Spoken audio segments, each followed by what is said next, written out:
I don't tell this story because I want to. I tell it because I have to.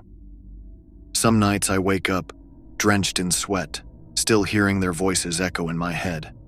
Their faces when they realized. But no one believes me. Not really. They all think I've gone a little mad from it. And maybe I have. Wouldn't you? So this is the only time I'll say it, and the last time I'll speak of it. After this, you'll either believe me or you won't. I don't care. It happened. I lived it. That's all I know. Here's what happened to me and what happened to them. We were supposed to be just another group of weekend adventurers. 5 of us, ready to disconnect from everything and lose ourselves in nature for a few days. We wanted an experience, something off the beaten path, something different. How stupid that sounds now. It started out well enough. The weather was perfect when we left that morning. Early spring, with the sun filtering through the trees like golden threads. We drove for hours, our truck bouncing along the empty backroads of the South. No GPS. Just an old map my friend Tom found somewhere online, marking this hidden trail no one knew about. It wasn't long before the road stopped making sense. The asphalt cracked, the trees thickened. It felt like we were driving into the forest's mouth. Then we saw the sign. Carter's Ridge. 5 miles. That wasn't on our map, but Shy Tom, he was always the adventurous one, said we should follow it. Could lead to something cool, he said, with that wild glint in his eyes. We turned off the main road and started climbing. The deeper we went, the quieter it got. Not just the kind of quiet you find in the woods, but the kind that makes your skin crawl. By the time we reached the top, dusk had settled over the ridge, and I felt something heavy hanging in the air, something I couldn't shake. We found the hotel by accident. It wasn't on the map. Hell, it wasn't anywhere. There it stood, a hulking thing made of old rotting wood with peeling white paint, like it had been abandoned for decades. A single flickering neon sign outside said, "Vacancy." "Are we seriously going to stay here?" Jess asked, her voice edged with doubt. She always had better instincts than the rest of us. I should have listened to her. But Tom said it'd be fun. "Just one night," he insisted. "Besides, look at this place, it's perfect." Reluctantly, we agreed. There was nowhere else for miles anyway. Inside, the hotel was surprisingly clean. At least cleaner than you'd expect from something that looked like it was one storm away from collapse. A woman stood behind the counter, her hair pulled back tight, a smile that didn't quite reach her eyes. She gave us our keys without a word. Each room felt different. Mine smelled damp, like the walls were sweating. The wallpaper was peeling, revealing layers of mold beneath. There was a window that wouldn't quite close, and the bed was an old iron frame creaking with every breath I took. But exhaustion caught up with us quickly. After a long day of hiking and driving, sleep was inevitable. That's when the dream started. I couldn't shake it, this feeling of being watched. Not just in the room, but everywhere. I kept hearing footsteps that weren't mine. At first, I thought it was one of the others getting up for water or using the bathroom. But when I peeked out into the hallway, it was empty, dead silent. The next morning, I brought it up over breakfast. The others just shrugged it off, but Jess was quiet. She kept picking at her food, staring out the window as though she'd seen something out there. "Didn't sleep much," she finally said, her voice low. Something was in my room. I could feel it, like breathing." Tom laughed. "Come on, Jess, it's an old place. Probably the pipes or something. No need to freak out." But she wasn't the only one. Dave mentioned hearing weird noises too, like someone dragging something heavy down the hallway in the middle of the night. Tom, as usual, brushed it off. "Just the wind. Let's get out there and hit the trail." We left the hotel behind, its sagging silhouette disappearing behind the thickening trees. The trail led us deeper into the woods, and by noon, we had completely lost the sound of the highway. There was nothing but the wind, the rustle of leaves, and our own breath. But something felt wrong. Even Tom was quieter than usual. Hours passed, but the path kept twisting, leading us in circles. That was the first sign.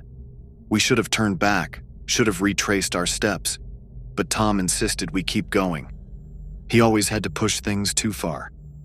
It wasn't long after that we found the clearing. In the middle of the forest, surrounded by nothing but trees, there was a small shed. Old, falling apart, its door barely hanging on its hinges. A pit formed in my stomach. There was no reason for it to be there. No trails, no roads, just there. Dave, always curious, went to check it out. That was the second mistake. Dave never came back out. We called for him, shouted his name, but nothing. It was like the forest swallowed his voice. I don't know why we didn't go in after him. Something held us back. Some primal fear rooted us in place, refusing to let us move. Tom tried to laugh it off. "He's probably just messing with us," he said, but his voice cracked. Jess, pale as a ghost, wanted to leave. She begged us to go back to the hotel and forget the whole thing. But we were already too deep. We couldn't go back, not without Dave. When Tom finally went in after him, he found nothing. Not a single trace of Dave. Not his pack, not his jacket. Just that old shed, empty and rotting from the inside out. That's when we started hearing the footsteps again. Louder this time, following us through the woods. Shadows danced between the trees, just out of sight. Always there, but never close enough to see. We ran. I don't remember how long or how far. It felt like hours. The sun was already starting to dip below the horizon, and the forest was growing darker by the second. By the time we stumbled back to the hotel, it felt like we were being hunted. Something was out there, stalking us. I could feel its eyes on the back of my neck. I was gasping for air, my chest burning, my mind racing. But there was no time to think. We had to hide. We bolted inside, slamming the door behind us. Tom was in full panic mode now, pacing the lobby, trying to get a signal on his phone. There was nothing, no service. The woman at the counter was still there, watching us with that same smile. Too calm, too composed. And then Jess, her voice barely a whisper, said, "Where's Dave?" We all froze. How had we not noticed it before? Tom had gone in after Dave. But where was he? That night the dreams came back worse than before. I couldn't breathe. Something was in my room, standing in the corner watching me. My skin crawled. I could hear it, the sound of metal dragging on the floor, slow and deliberate, like a butcher sharpening his blade. I bolted up, drenched in sweat, heart pounding, but the room was empty. The door, though, it was slightly open, just a crack. I hadn't left it like that. That's when I heard Jess scream. I ran down the hallway, my feet barely touching the ground, but when I reached her room, it was too late. Blood. So much blood. It soaked the walls, pooled beneath her bed, still warm. Jess was gone. Just gone. Tom was already there, standing over the mess, pale as a sheet. His hands were shaking, his eyes wide with disbelief. "We have to leave," he whispered. "We have to go now." We bolted for the lobby, but when we got there, the door was locked. No keys, no woman behind the counter. Just silence. Then the lights went out. It was pitch black. Tom was next to me 1 second, and the next, he was gone. I could hear him struggling, hear the sound of something wet and heavy hitting the floor. My mind was screaming, but my body refused to move. I just stood there, frozen in place, my breath shallow, my heart pounding in my ears. A voice, soft and smooth, whispered from the dark. "You should have stayed on the trail." I ran. I don't know how I got out. I don't know how I found my way through the dark. All I remember is the cold air hitting my face as I burst through the front door, the sound of footsteps. The forest swallowed me whole. I stumbled through the underbrush, branches clawing at my skin, roots tripping me up. I couldn't think straight. My mind was a chaotic jumble of fear and adrenaline. I could hear it, his footsteps. He was close, closer than I wanted him to be. I thought of Dave, of Jess. Where had they gone? Had he taken them? Was he still inside the hotel? The weight of dread pressed down on me as I ran deeper into the woods. I didn't know where I was going, only that I had to put as much distance as possible between me and that place. The air was thick with the scent of damp earth and rotting leaves. It was cold, the kind of cold that gnaws at your bones. I had no flashlight, no phone, nothing but the echoes of the forest surrounding me. I could hear the wind whispering through the branches, but above that there was a rhythm. The thud of footsteps. My pursuer was relentless. I was not just running from a man. I was running from death itself. Then I saw it. A faint glow through the trees. A light. My heart leaped. I had to reach it. I forced my legs to move faster, pushing through the undergrowth, my lungs burning. As I got closer, I realized it was a cabin, small and shabby, but it stood there like a beacon in the dark. The windows were illuminated from within, and I could see shadows moving.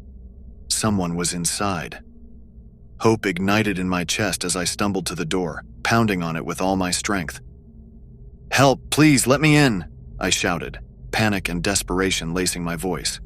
The door creaked open, revealing an older man with a scruffy beard and wild eyes. He looked me up and down, confusion mixing with concern. "What in the world?" "Please, there's a killer. I need to get inside." He hesitated for just a moment before stepping aside. "Come in, quick." I bolted inside, slamming the door behind me. The cabin was warm, a stark contrast to the frigid air outside. There were old hunting trophies on the walls and a fire crackling in the hearth. The man grabbed a heavy iron poker from the fireplace and stood guard by the door, his face a mask of concern. "What do you mean, a killer?" he asked, looking at me like I was insane. "Up at the hotel. My friends, they're gone. Something took them. We need to call the police." The man shook his head. "No signal out here. We're too far in. You're safe here for now, but you've got to tell me everything." I took a deep breath, trembling as I relayed everything that had happened. The hotel, the shadowy figures, the blood and the screams. I watched his face closely, searching for disbelief, for doubt. But he simply listened, his expression darkening as I spoke.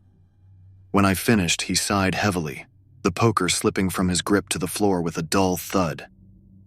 "This has happened before," he said, his voice gravelly. "People disappearing. They think it's just the woods, but it's not. There's a monster out there." "A monster?" I repeated, trying to process his words. "A man. A serial killer. He lures people in, a lot like you, pretends to be hospitable, then... Well, you can guess the rest." My stomach twisted at the thought. "We have to do something. We can't just sit here." He nodded. "You're right. We need to gather some supplies, figure out how to get you out of here. But first, we wait. He'll come looking." Hours crawled by in the cabin. Every creak of the wood made my heart leap into my throat. The old man told me stories of the woods, of the people who had gone missing. I listened, but I barely heard him. My mind was a whirlpool of thoughts. What if they were still alive? What if they were hurt? Every shadow seemed to stretch and loom over us. The wind howled outside, rattling the cabin as the night deepened. I felt like a hunted animal, trapped and helpless. Finally, the man moved to the window, peering through the grimy glass. "I think it's safe for now," he said, his voice low. "Let's gather what we need." We packed some supplies, food, a couple of flashlights, and whatever we could find. I felt a surge of determination. I wouldn't let the killer win. But the moment I stepped outside, the air shifted. A low chuckle floated through the trees. It sent chills racing down my back. I turned to the man, fear pooling in my stomach. "Did you hear that?" He nodded, his eyes wide. "Stay close. We have to move now. He'll know we're out." We ran into the trees, but the laughter continued, echoing around us like a sinister wind. I could hear the crack of twigs beneath someone's feet. The darkness pressed in, wrapping around me, and for the first time, I realized how truly alone we were. "Over here!" the old man shouted suddenly, and I followed him, heart pounding. We stumbled through the underbrush, the killer's laughter ringing in our ears. Then it stopped. Everything was silent. Too silent. "Where did he go?" I whispered, trying to catch my breath. And that's when I saw it. A figure, shadowed by the trees, watching us. Before I could scream, the figure lunged, and chaos erupted. I tried to run, but he was too fast. He grabbed the old man and yanked him away, pulling him into the darkness. "No!" I shouted, but I couldn't stop. I turned and ran, blind with fear, branches tearing at my clothes. I didn't stop until I collapsed on the ground, gasping for breath, my heart racing, the sound of my blood pounding in my ears. And then I heard it again, the laughter. Closer this time. I scrambled to my feet, and as I did, I caught sight of something glinting in the moonlight, a knife. I didn't even know how it got there, but I grabbed it, clutching it tightly as I forced myself to keep moving. The laughter stopped. I was in a small clearing, and for a moment, I thought I was alone. But then, I felt him, his presence closing in around me. "I was hoping you'd make it this far," the voice came, smooth and calm. It was like ice running through my veins. I turned slowly, clutching the knife tightly in my hand. "Who are you?" I demanded, trying to sound brave, but my voice quivered.